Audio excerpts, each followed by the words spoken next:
can turn it on. Kasi pag-raise na. Ay, no? Eh, wag, anak. Si Marga pala yan. Dili maging ana. No.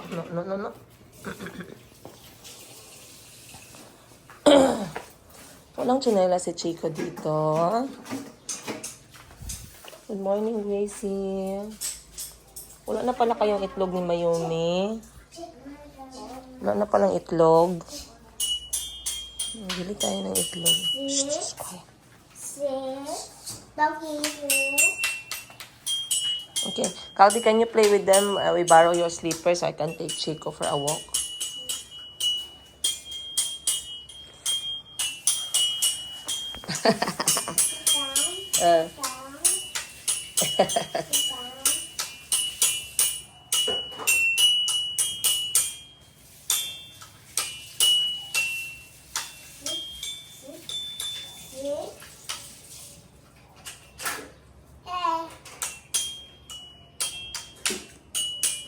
Hindi ko siya mahulog sa kama, Grace. Dito siya mahulog. Unsa oras siya nagamata?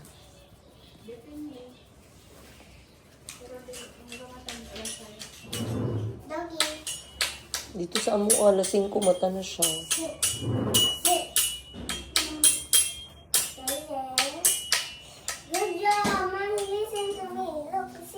Wow, you're like brothers.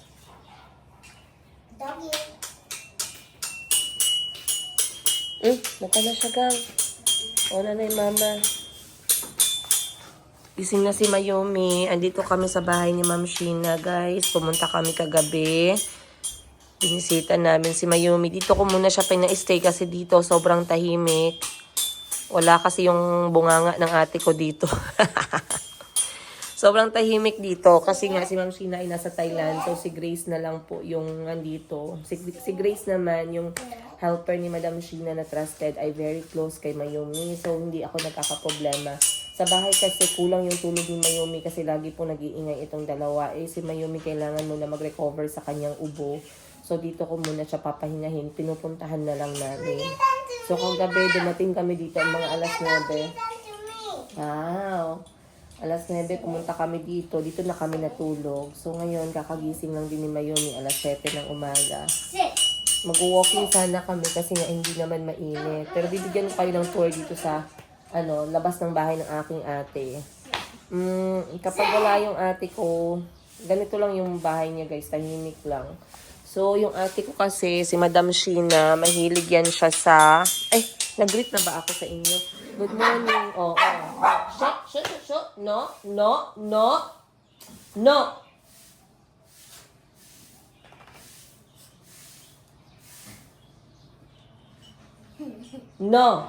Sit.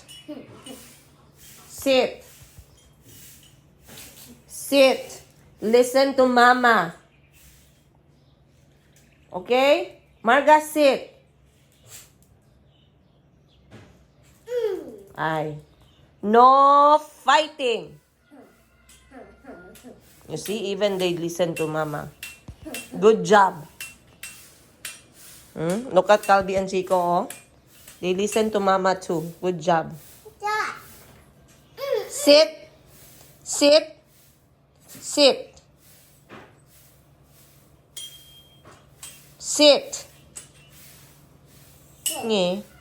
He forgot how to sit. Good morning nga pala sa inyo, guys. Kita nyo naman, guys. I-flex ko muna itong aking buhok na kung patay yung aking buhay pag-ibig, mas patay pa to times 3. Chico, Lola. So, kita nyo, guys. So dry, so brassy. Ayan. Patay na sa sobra naming pagligo sa dagat. Init. Hindi nako-conditioner ng maayos. So, napapanood na po ito ng aking mga minamahal na mga nag-aalaga sa aking buhok. Ayan. Of course, big shout out ang nagme-maintain sa aking buhok hanggang sa bumalik yung aking natural na pagtubo ng hair, kapag dry yung buhok ko, kapag kailangan tanggalin yung mga dulo ng aking buhok, kapag kailangan kong maghanap ng bagong gupit na babagay sa shape ng aking mukha. Kapag ka nagpaparefresh ako ng kulay, kasi nag-live selling naman tayo guys, ayusin naman natin yung mukha natin. Puhunan na lang natin to. Ito na lang puhunan natin. Hindi pa natin ayusin. So, I'm sure nakangiti-ngiti na naman ngayon yung salon. Big shout out to Hime Salon Jensan. Ito. So, dito sa Hime Salon po talaga ako pumupunta. Bakit? Kasi hindi po talaga nabubutas yung aking bulsa kapag dyan po ako pumupunta. So, once again, a big shout out sa lahat ng mga taga Jensan. Up. If you are looking for an affordable salon na maganda po yung gawa, ayan, dito po na salon. Hime Salon, katabi ng Palawan Pawn Shop. Sa harap lang po yan ng Fitmart. Fitmart Grocery, Fitmart Mall dito sa Jensan. Sobrang dali lang guys hanapin. Kulay pink, kulay frank yung kanilang signboard. Tapos Hime ang pangalan ng salon. So doon kayo magtanong kung ano yung mga service na gusto ninyo. Hindi po sila yung... Meron kasing mga salon na pagpasok mo guys, talagang parang lumilipad yung mga pera sa pitaka mo. Tapos minsan maraming dinadagdag, hindi kasi nasabihan. So, parang may trauma kasi ako sa salon eh. Hindi ko lang alam kung na-experience nyo na yan. Pero may trauma ako sa mga salon. Pag upo mo ng ganito, ay ma'am ganito 2.5. Ma'am kailangan natin gawin ganito 3.5. Ma'am ganito 4.5. Guys, kulang lang yung 4. Kulang lang yung 4,000. Wala tayong 4,000 para ayusin yung mukha natin sa ngayon. Bawi na lang tayo next time pag may sugar daddy na tayo. Sugar daddy pala. Naghanap ng sugar daddy pambayad ng salon. Kawawa naman ako guys. But anyway, again, shout out Hime Salon, Jensan. Maraming salamat in advance. Baka pupunta ako doon ngayon guys pag may oras ako kasi may live selling tayo. Kailangan ko talaga ipa-refresh itong aking book dahil nga sirang-sira na. Sabi nga ng anak ko, kasi si Calby mahilig siya maghawak sa buhok ko, tsaka si Chico kapag natutulog. Ngayon, kapag pangit yung buhok ko, talagang sinasabi ni Chico, guys, hindi po marunong magsinungaling yan si Chico. Talagang kung prangkahin niya tayo niyan. So, kapag maganda naman yung aking pakiramdam, maganda yung buhok ko, talagang nagsasabi si Chico, Ma'am, your hair is so pretty. Pero hindi ko naririnig, guys, isang buwan na. Kawawa naman ako. So, mamaya, pag may oras ako, pupunta ako doon. Gusto ko sana isama si Kuya Kahil ngayon kasi nag-request siya na magpa-foot spa bago umalis ng Thailand. Pero wala pa din si Yong kasi may sakit si Yong eh. Sabi ko, wag niyang pilitin kung may sakit pa din siya today. Pero kung magtatrabaho siya, mag-message lang siya sa akin. So sabi niya masama pa rin daw yung pakiramdam niya. So okay lang naman. So pakita ko lang sa inyo yung aking hair. Ayan. So kita nyo guys, very dry. Very dry na siya. Very brassy na siya. Ayan. Pag napagawa ko tong buhok kong to, malalaman ninyo. But this time, there's something that they call the protein rebond or protein process. It's a kind of process kung saan ibabalik or i-restore yung lost protein sa buhok. Yung patay na buhok, mga ganon, i-restore niya. So, hindi ko alam. I've never done this before, pero available daw yan sa Hime Salon. And compared to other salon, they are much more affordable. Depende syempre yun sa length ng buhok ninyo at kung gaano kapatay yung buhay ninyo. I mean, yung buhok ninyo, guys. So, depende. So, pero what I know is they are really affordable compared to other salon na magandang gumawa dito sa Jensan. Ayan. So, I highly recommend Hime Salon Jensan once again. Of course, a big shout out sa lahat ng mga nagtatrabaho dyan na ayan, sa lahat na nagtatrabaho dyan na magaling sa customer service, keep it up guys. Maraming salamat. So, let's go back. Andito ako sa bahay ng ate ko. So, one thing, imamarites ko yung ate ko sa inyo sa pamamagitan ng kanyang bahay. Unang-una, kinakalawang na po yung gate ng ate ko. Sa mga may pusong mamun dyan, mag-donate na po kayo ng pintura. Pinadonate ng pintura, magagalit sa akin yung ate ko. Sis, hindi ko naiintindihan bakit ganito yung lock ng bahay mo. So, ganito na po yung bahay ng ate ko. Kasi, etong bahay na to guys, binili to ng ate ko. Ito yung kauna-unahang bahay niya para sa sarili niya. Lahat kami, lumaki kami nang wala po kami pagmamay-ari. Shh! Oh, no love, that is not nice. Ay, pick them up. Lumaki po kami na wala po kaming, walang nagmamay-ari sa amin. Wala kaming pagmamay-ari. Lumaki kami na wala kaming pagmamay-ari, magkakapatid. Wala pong ari-arian yung nanay ko, walang ari-arian yung tatay ko, wala po kaming lupa, wala kaming bahay, nakikita na lang kami hanggang sa nakagraduate kami. So, lahat po ng meron kami ngayon, lahat talaga akala mo naman bilyonaryo. Akala mo may-ari ng ekta-ektaryang manggahan katulad ni Bea Alonzo, no? Pero ang lahat ng meron kami ngayon, at least po, galing po talaga yan sa hirap, pagod, luha, tulog, muta, sipon, sakit ng tiyan and everything. And of course, with the support of our mother na never kaming question sa mga bagay sa buhay namin, ay nagawa din namin posible.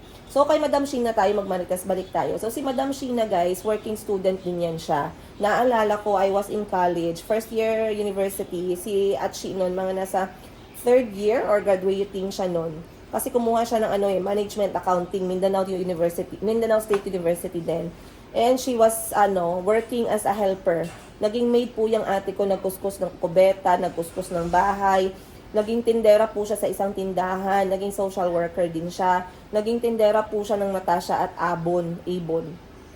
Lahat ng klase ng racket pinasok ng ate ko para lang makagraduate. Ay, Mayome! Gising ng aking tikaboo! Tikaboo! Ma! Yes? Mama! Morning, Mama! Kiss, Mama? Hug, Mama? Kiss, Mama. Hug, Mama. Dali. Kiss, Mama.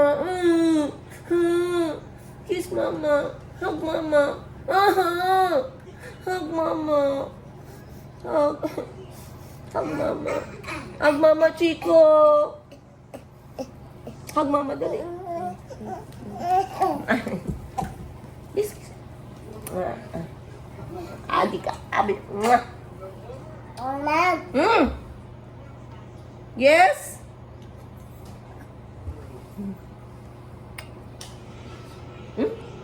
Kiss Mama, ba? Kiss Mama ba? Say shit! Gising na si Yumi. Good morning. Yeah. I will get your toy. Huh?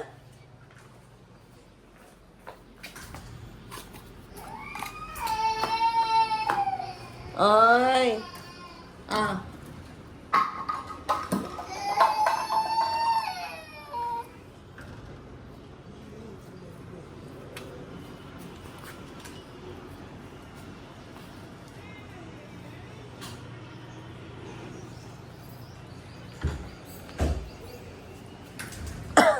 Grace, iyang tsinelas, gang. Para ka-walking kami ni Mayumi dito. You want to walk? Jacket pa. And headband. Ika.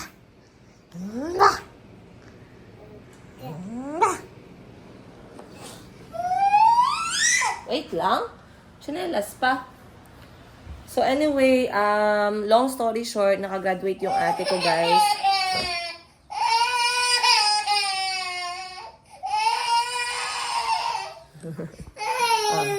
Huwag na mag-cry. Chinelas, jacket, sige. Ang ganda lang. Nalibang siya? Ay, bunay. Ayan si Ate Grace. Si Ate Grace ay naghahanap ng afam. Ay, hindi pala. Tumawa. Joke lang yun, guys, ha. Pero single pa yan si Ate Grace. Pero binibenta. Pero pag inasawa daw si Ate Grace, dapat merong mga 50 na kabayo. Tama ba? 50 na kabayo. Sabi ni Ma'am Shin, kung hindi kakayanin yung 50, wag na daw kayo manligaw. Sabi ni Madam Sheena. Stricto yan kay Grace eh. Hindi pala binibenta. Sorry guys, ang tawag pala dun ay dowry ba yun, Grace? Mahal ang dowry ni Grace, no? Ganyan yan guys, basta mga maayos na babae. Anong lugar gani kayo, Grace? Ha? Malapatan. Under Sarangani Province. Ha, Grace? I'm sure na-miss ka ni Madam Sheena. Baka mag-smile yun pag nakita ka niya dito sa vlog. Sabi niya, Gracie, hindi ka lagi nagasalapid ng hair. Ba't na niya magsalapid si Mayumi, gang? So, tamang-tama, uminto yung ulan. Mag-walking kami ni Mayumi dito sa labas. Kasi mamaya, kami ng mga bata ay ihatid ko muna mga bata sa mga bahay ulit habang ako'y maghahanap buhay. schedule ako ngayon para magbenta ng mga alahas. So anyway, pagka-graduate ni Madam Sheena, guys, nagtrabaho din siya sa kaning, sa mga isda. Then ano pa yung mga trabaho ginawa niya. Then pinasunod ko na siya sa Thailand during that time. Nag-block siya.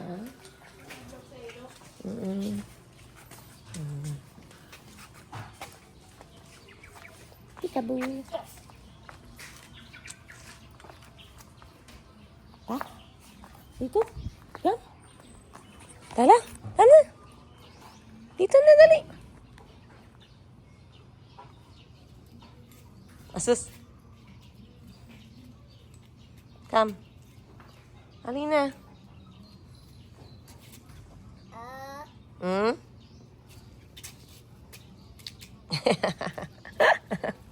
Come. Come, mama, come. Come. Bye-bye. Bye-bye. Up. Bye-bye. Up.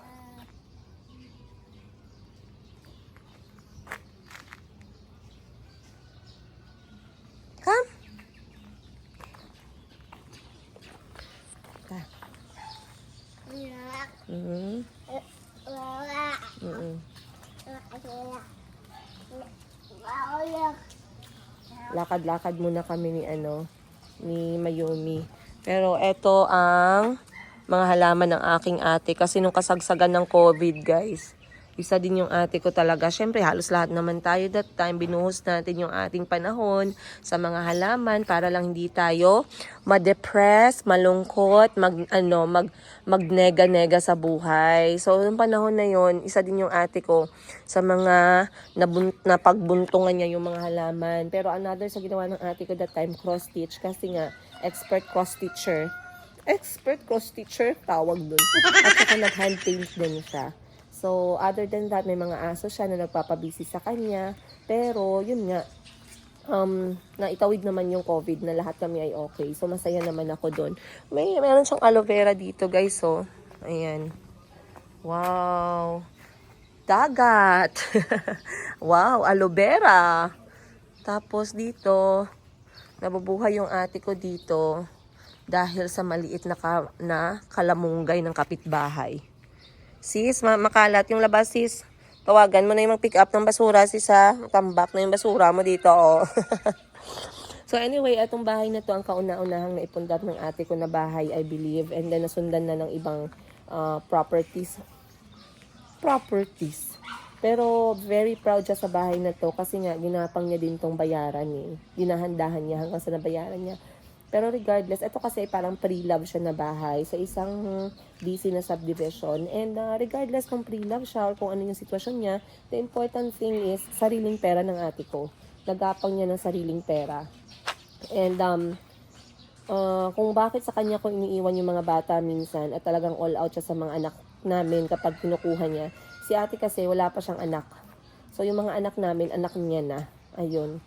And etong bahay niya ang kanyang safe haven, etong bahay niya ang kanyang quiet space kasi nga dito yung kanyang kwarto ay naka-block curtain dahil takaw tulog yan siya sa umaga. And then magasto siya sa aso niya. Oh, wait lang, nag-walking pa si Mayumi. Wait lang, I'm coming. I'm coming po. So, hindi kami masyadong, kung bakit hindi nyo nakikita kami nagsasama-sama sa bahay ng mga ibang kapatid namin, for example, kay Madam Tets. Dahil yung bahay ng kapatid ko na yon ay medyo malayo sa amin. Number 2, wala masyadong magandang parking. Then, si Ma'am Sheena naman, nakita nyo naman yung bahay niya, medyo masikip din. So, medyo sasabog pag nagsama-sama kami magkakapatid.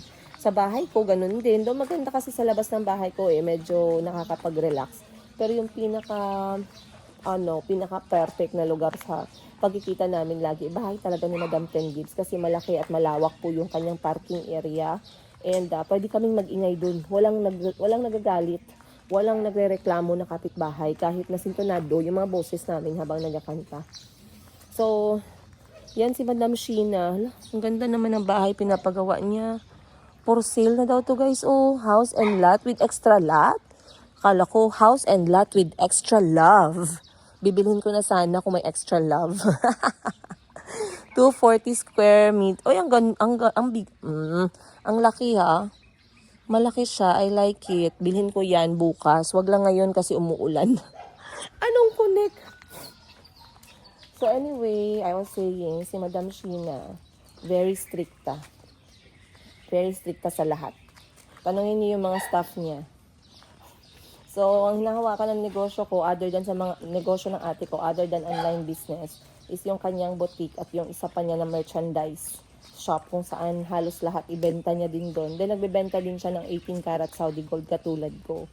So, etong ate ko na to, siya lagi yung galit na galit para sa mga anak ko. Galit na galit sa tatay ng mga bata. Kasi, sobrang galit guys. Hindi ko alam kung paano ko sasabihin sa inyo yung level ng galit ng aking ate. Sorry, Mayumi. Hindi ko alam. Sorry, Mayumi. Hindi ko alam kung paano ko sasabihin sa inyo yung level ng galit ng ate ko sa tatay ng mga bata, no? Pero, sabihin na lang natin na kahit anong rason ang sasabihin ng tatay ng mga bata ay hindi papatok. Hindi papatok sa isang babaeng katulad ng ate ko. Okay? At ilang beses nang nag-reach out yung ate ko sa tatay ng mga bata. Sinabihan siya ng mga salita. I don't care kung masakit. Siyempre, gano'n naman talaga. Kasi totoo din naman, di ba? Sinabihan siya na wala siyang kwenta. Sinabihan siya na paano daw siya nabubuhay, na nalulunok yung kinakain niya araw-araw, tapos yung mga bata ay hindi man lang niya mapakain, ganun. Wala siyang pakialam. Galit na galit yung ate ko, oh. Sobra. And, sabi nga ng ate ko is, sinabihan nga siya ng ate ko na, whatever your situation there, you know, kung ano man yung sitwasyon na meron ka ngayon, kung nasaan ka man ngayon, hindi yon magiging rason. Hindi magiging rason. Hindi valid lahat ng sasabihin mo. Not unless, ano ka na, baldado ka na, ganon. Siyempre naman, tama naman talaga, di ba? Totoo naman talaga. So, yung ate ko, pag nagagalit yan, hinahayaan ko lang. Kasi may karapatan siyang magalit. Kasi isa siya ngayon sa nagpoprotekta sa amin, sa mga anak ko. At kapag nasa kanya yung mga anak ko, no questions asked. No questions asked talaga. Kaya pag nagalit yung ate ko sa tatay ng mga bata, magalit ka. Hindi ko siya sinasabihan na itigil mo yan, nakakahiya. Hindi ko ginaganon yung ate ko, guys. Meron siyang karapatan. Bayan, maraming patay na palaka, guys. Kita ko yung bituka. Nakita ko yung bituka, tapos naamoy ko pa yung palaka. O baka bunganga ko lang yun. Kita ko yung, ay naku, she. Mayroon si she. Anak si she, anak.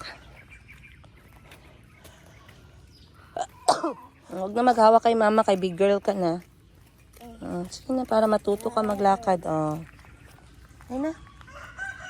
Ari.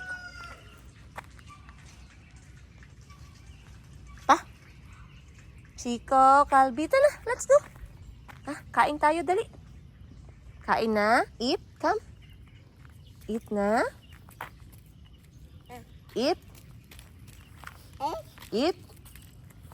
Wow, thank you, Mami Shinshin. For Mayumi laruan. Dish.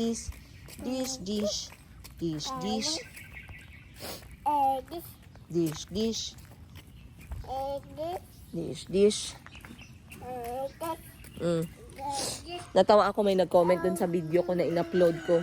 Sabi niya, naaartihan ako sa'yo. Hindi siguro napanood ni ma'am yung buhay ko sa Afrika ng 4 na taon na yung jacket ko, isa lang. Yung kinakain ko, kung ano makita sa kanto. Ma'am, kung meron man kayong sabihin sa akin ng mga salita, hindi papasok.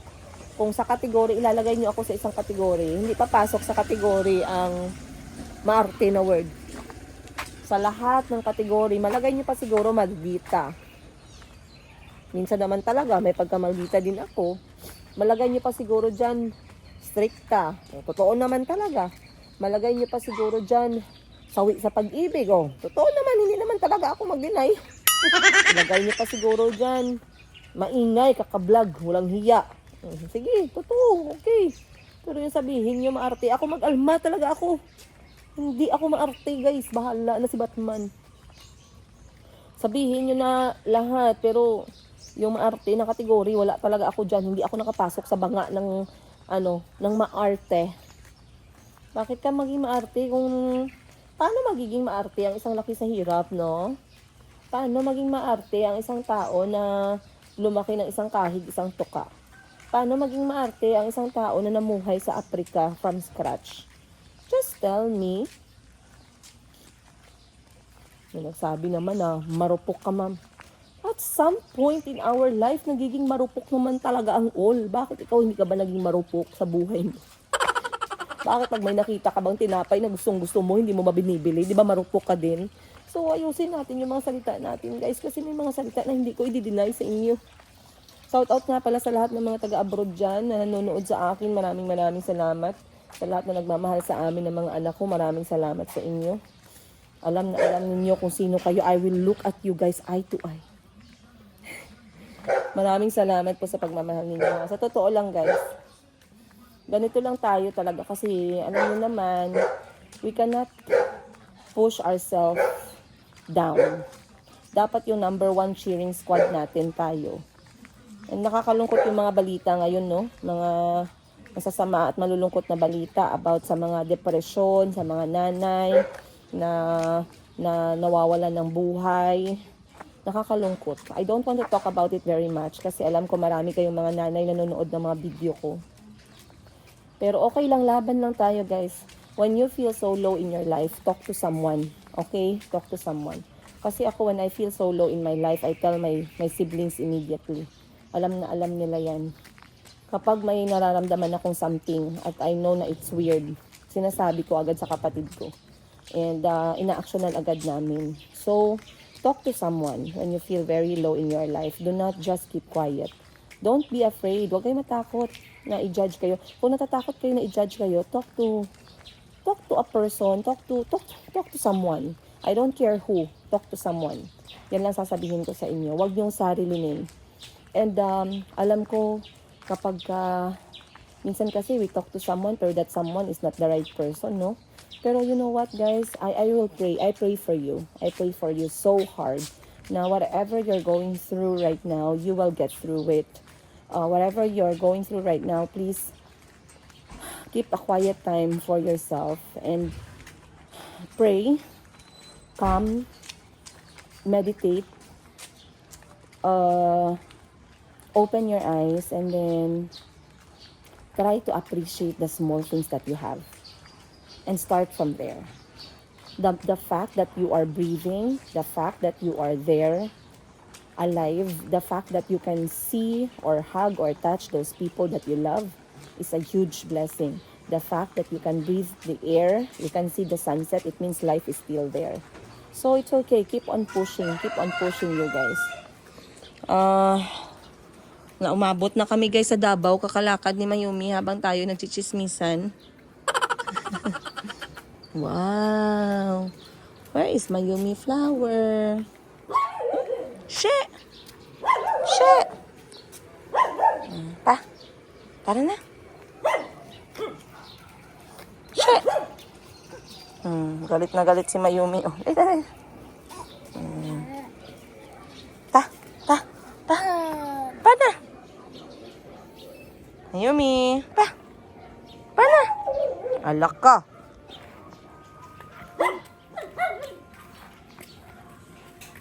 Bye-bye, dog. Say bye-bye, dog. Ah.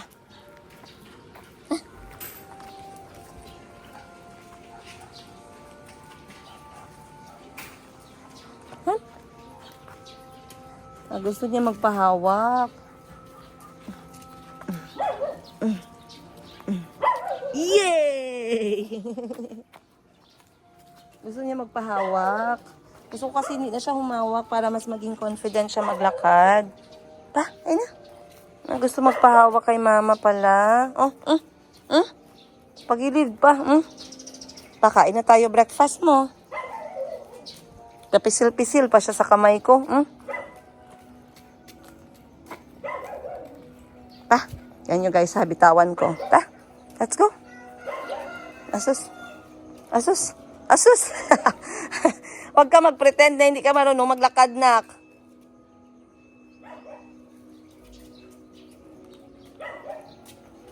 Ang arte naman.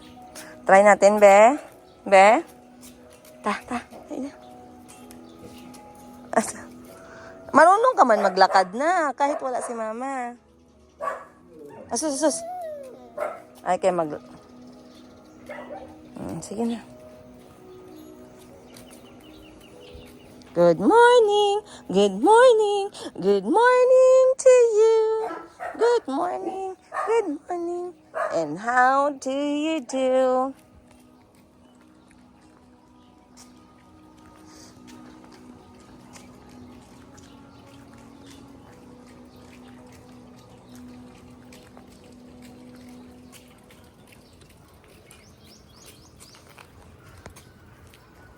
Sorry. Be, ano yan? Pa, hali. Kakain tayo breakfast mo. Papa-breakfast na natin si Mayumi, guys, at saka mga bata. Kasi maya-maya ako'y pupunta na po sa trabaho, maghahanap pera. Let's go!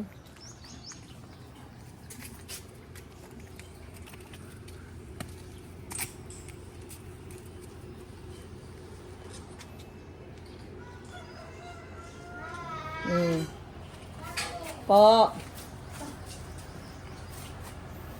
Si ate, shout out si ate. Si ate, commenter, viewer, na nagsabi, na subscriber, na nagsabi na marupok ako. Okay lang. Okay lang, ate. Bati pa din tayo. Go inside na, nak. Magkain na tayo. Ate Grace, breakfast na tayo, ate. So, ito pala yung mga ibang halaman ng ate ko sa loob, guys. Para na siya ditong, Amazon jungle. And, ayun yung dalawang aso niya. Bakit nakakulong sila, Grace, yung dalawa, Grace? Lalaki sila. Ha? Lalaki. Eto, babae. Hindi pa di isama. Okay. O, tara na, Yumi. Kain na tayo breakfast. Tara na. If you know, you know.